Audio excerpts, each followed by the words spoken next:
اعوذ باللہ من الشیطان الرجیم، بسم اللہ الرحمن الرحیم۔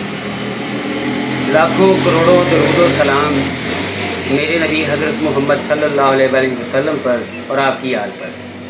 آپ کا سوال ہے کہ سر مہربانی فرما کر یہ بتائیں کہ آج کل کپاس کے اوپر تھرپس اور سبز تیلے کا شدید اٹیک ہے، یہ کیسے کنٹرول ہوگا؟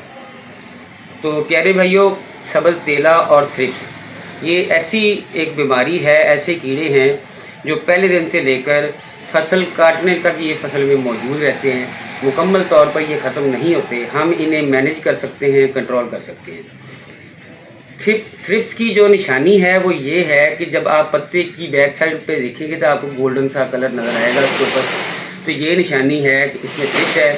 بہت باریک باریک جو ہے وہ براؤن کلر کی جوئیں سی ہوتی ہیں، خاص طور پہ جہاں پہ پتے کی جو نالیاں نکل رہی ہوتی ہیں زیادہ، یہ وہاں پر اٹیک کرتی ہیں۔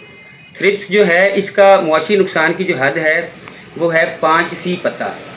تو پیسٹ کاؤنٹنگ کرنے کے بعد جب آپ کو یہ بھروسہ ہو جائے، یہ یقین ہو جائے کہ یہ 5 ہو گئی ہے یا 5 سے زیادہ ہے، تو تھرپس کے لیے جو ہے سپرے کرنا ضروری ہے۔ ادروائز پتوں کے اندر جان نہیں رہتی اور پتا بالکل ایسے اکٹھا ہو جاتا ہے، وائرس ٹائپ جیسا ہوتا ہے، اور اس پتے کے پلے کوئی چیز نہیں رہتی۔ اس وجہ سے وہ پتا فارغ ہو جاتا ہے اور اوور آل جو ہے پودے کی جو گروتھ ہوتی ہے اسے ڈسٹرب کرتا ہے۔ اس چیز سے بچنے کے لیے سب سے ضروری چیز جو ہے وہ یہ ہے کہ ہم تھرپس کا کنٹرول کریں۔ جب تھرپس زیادہ ہو جاتی ہے تو اس کا ایک ہی علاج ہوتا ہے، اس کے اوپر کلورفین پائر کا سپرے کر دیں۔ انشاءاللہ وزیر یہ ایک سپرے میں ہی اچھی خاصی مینیج ہو جائے گی اور آپ کا 1 مہینہ جو ہے تقریباً آرام سے گزر جائے گا۔ آپ کو پھر تھرپس کی سپرے ڈالنے کی ضرورت نہیں ہے۔ ویسے عمومی طور پر تھرپس کے لیے جو ہے کلورفین پائر، اوبیران، اس کے ساتھ ایسیفیٹ اور ایبامیکٹن، یہ آج کل لوگ کرتے ہیں۔ ایبامیکٹن کے علاوہ اس میں امیٹا کلوپرائڈ اور سیڈو جو ہے یہ بھی تھرپس کو اچھا کنٹرول کرتی ہے۔ فلونیکامڈ جو ہے یہ بھی تھرپس کو صحیح کنٹرول کرتی ہے۔ جب آپ نے دیکھا کہ آپ کی تھرپس اور سبز تیلا ہے، سبز تیلے کی جو معاشی نقصان کی حد ہے وہ ہے کہ 1 فی پتا نظر آئے۔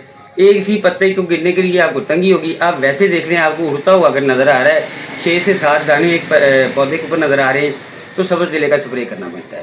شدید اٹیک جو سبز تیلے کا ہوتا ہے اس میں پتے جو ہیں ان کا کلر خراب ہو جاتا ہے، ڈس کلر ہو جاتے ہیں ڈب کھڑبے سے، اور اس سے زیادہ شدید ہو تو پتے لال پیلے ہو کر گرنا شروع کر دیتے ہیں۔ تو سبز تیلے کے کنٹرول کے لیے فلونیکامڈ بھی بڑی اچھی چیز ہے، اور نائٹن پیرم بڑی اچھی چیز ہے، اور اس میں ڈائنوٹیفوران یہ بھی بڑی اچھی چیز ہے۔ اچھا، اب مسئلہ یہ ہے کیونکہ یہ پیسٹ جو ہے پرانا ہے اور یہ جو زہر ہیں وہ اس کے خلاف قوت مدافعت پیدا کر چکے ہیں، تو لہٰذا جب بھی سبز تیلے کو ہم نے ختم کرنا ہے اس کے لیے ہماری کوشش ہونی چاہیے کہ ہم 2 زہروں کا ایک مکسچر تیار کریں، ڈبل مالیکیول تیار ہو جائے، سبز تیلا بھی جائے گا۔ اب یہاں پر یہ سبز تیلا اور تھرپس کے لیے سب سے اچھی جو ریکمنڈیشن ہے وہ فلونیکامڈ ہے۔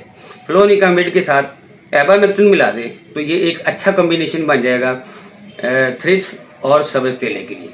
اللہ تعالیٰ آپ کو اور مجھے لوگوں کے لیے آسانیاں تقسیم کرنے کا شرف عنایت فرمائے۔ جزاک اللہ۔